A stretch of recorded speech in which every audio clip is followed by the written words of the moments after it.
Commentaire de saint Thomas d'Aquin sur l'Évangile de Jean, chapitre 5, le témoignage, suite.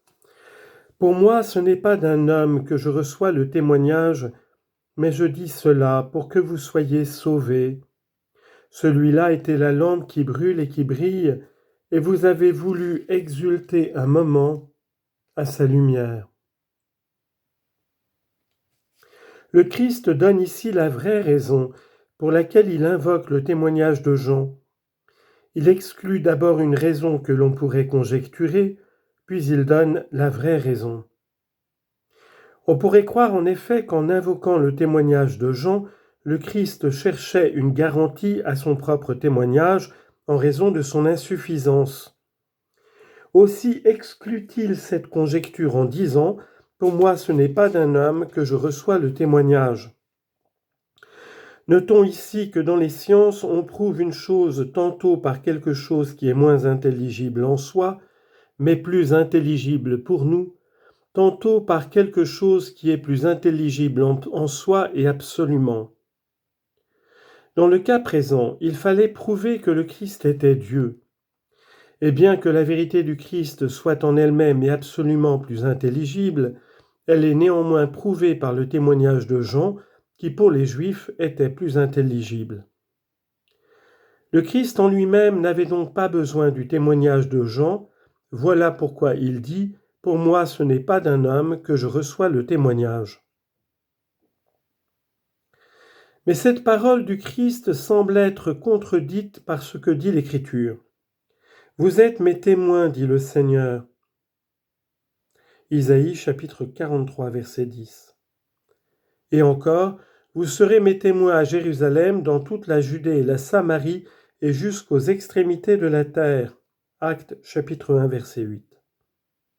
Comment donc, dit-il ici, pour moi ce n'est pas d'un homme que je reçois le témoignage ? Il faut répondre que ces paroles peuvent s'entendre de plusieurs manières. On peut d'abord les comprendre de la manière suivante, ce n'est pas d'un homme que je reçois le témoignage, comme si je me contentais de lui seul, mais j'ai un témoignage plus grand qui est divin. Citation. « Pour moi, il m'importe fort peu d'être jugé par vous, dit saint Paul. 1 aux Corinthiens, chapitre 4, verset 3. Et Jérémie, « Seigneur, tu le sais, je n'ai pas désiré le jour de l'homme. » Jérémie, chapitre 17, verset 16. C'est-à-dire d'être glorifié par les hommes. Ou encore, je ne reçois pas le témoignage d'un homme, c'est-à-dire en tant que celui qui témoigne est un homme, mais en tant qu'il est éclairé par Dieu pour témoigner. Citation. Il y eut un homme envoyé de Dieu, son nom était Jean, il vint comme témoin pour rendre témoignage à la lumière. Jean chapitre 1, versets 6 et 7. Nous n'avons pas, dit saint Paul, cherché la gloire qui vient des hommes. 1 Thessaloniciens chapitre 2, verset 6. Et plus loin, le Christ dira, « Pour moi, je ne cherche pas ma gloire. » Jean chapitre 8, verset 50. Ainsi, dit-il ici, je reçois le témoignage de Jean, non en tant qu'il fut un homme, mais en tant qu'il fut envoyé de Dieu et éclairé par lui pour témoigner. Enfin, et c'est la meilleure interprétation, pour moi ce n'est pas d'un homme, c'est-à-dire d'un témoignage humain, que je reçois le témoignage, car, en ce qui me concerne, je n'admets aucune autorité, si ce n'est celle de Dieu qui manifeste ma gloire. Mais je dis cela pour que vous soyez sauvés. Le Christ donne maintenant aux Juifs la vraie raison pour laquelle il se réfère au témoignage de Jean, leur salut. Il commence par en donner la raison, puis il l'explicite.